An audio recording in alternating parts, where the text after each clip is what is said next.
To begin my short film project, I created an online blog using the website wordpress.com. This is where I documented my work through the process of completing my coursework. It is particularly useful as it allows me to access my work anywhere, as well as keeping it all together in one location. This was convenient when organising my work, as WordPress has a built-in category system, allowing me to section off posts into areas such as research, production and evaluation. This way, navigating around my page to find different sections of work was very simple. The added advantage of documenting my work digitally is that I could enhance my work with images, videos and documents, making them more visually appealing as well as being able to support my posts. I utilised the online resources that I had when in the researching stage of my project, using consumer upload sites such as YouTube, which contained a wealth of both professional and amateur short films for me to explore. One of the particular pages that I spent a lot of time on was the Virgin Media Shorts page. This page contains some of the best short films of a professional standard, allowing me to identify what did and didn't work when producing a short film, as well as allowing me to identify the conventions of them. Another website that I used for inspiration purposes was Short of the Week. This offered unique and alternative ideas, allowing me to gain inspiration developing my ideas. The majority of short films on the site were longer than the 5-minute limit that I had on my project. Therefore, I use these to gather ideas together rather than as an example for analysis. Those that I did analyse were embedded onto my blog, something that would not be possible if it was a written piece of work, and therefore the benefits of WordPress were really helpful to me, even during the earlier stages of my coursework. As I developed further into the pre-production planning, I required a camera in order to take pictures of my hand-drawn images that I had created for my animatic. I decided to use the camera that would also be used for my filming process, as it has all the necessary features that are required for both photographing images as well as filming. This camera was a Samsung WB800F. My camera has the ability to connect to wireless networks, allowing me to share my images straight to other technologies which connected to the internet, such as my MacBook and iPhone. This way I could easily transport photos straight from my camera, ready onto my computer, which could be saved into a folder and added to my iMovie film, where I created my animatic. This was very convenient during this process and was the advantage of using my own camera. The camera was also essential when gathering my audience feedback as well as the actual filming process. Although it is a small handheld camera and doesn't look as impressive as the larger Nikon or Canon cameras, the Samsung can record 1920 x 1080 Full HD videos, which is good enough for my short film. Because of the high definition, the camera picks up the vibrant and natural colours of the location that I have used, which is what I wanted to capture, as a romance is usually very bright and full of colour.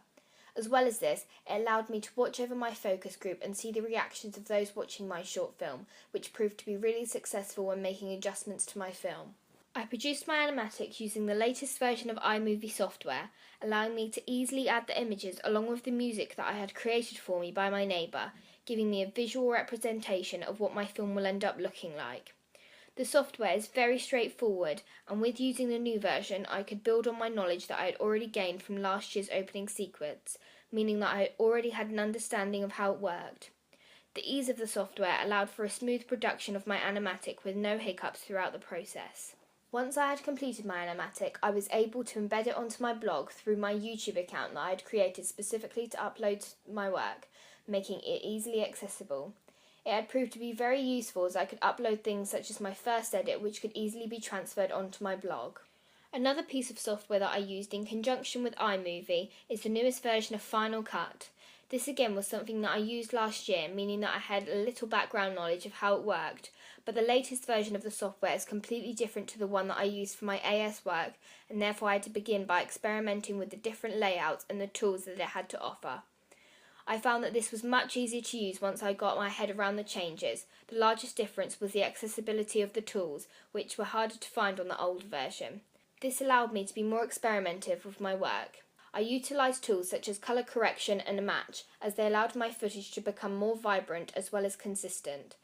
I feel that this really enhanced my end piece. As well as this, it was much easier to edit the saturation of the shot, which was used to create my dreamlike montage at the beginning of my short film. Similarly, reducing the speed of the shot was also more accessible and was in the same area on screen as the colour correction, allowing for a smoother approach to editing this year. Overall, the use of the effects had improved since last year due to me already being more comfortable with the software as well as the improved version. This ease was also created through the use of a MacBook. This is a new piece of hardware that I obtained this year, and it has allowed me the opportunity to complete pieces of work such as editing my short film whilst at home. This has been a great improvement on last year, as I was required to do all of my work at school where I had the facilities to do so. The addition of a MacBook has been a huge benefit to me throughout the whole process of completing my coursework. My final piece of software that I used was Photoshop. This was used to construct both my film poster and review, and this was the area that I had some difficulty with. Although I had some background knowledge from previous pieces of work that I have done, I hadn't used it in so long, and therefore I'd forgotten the basics. Once I got my head around it, I was successfully able to create a piece of work that resembled a film poster, featuring the protagonists as well as their younger selves and faded beneath. The review was a lot simpler, as the majority of it was text, allowing me to copy and paste my previously written review from a Word document onto the text boxes that I had created, resembling the columns of a film poster with minimal fuss. Since the review was mostly boxes and straight lines, the shape tool with the box feature was especially helpful, allowing me to clearly create the layout from the Empire magazine.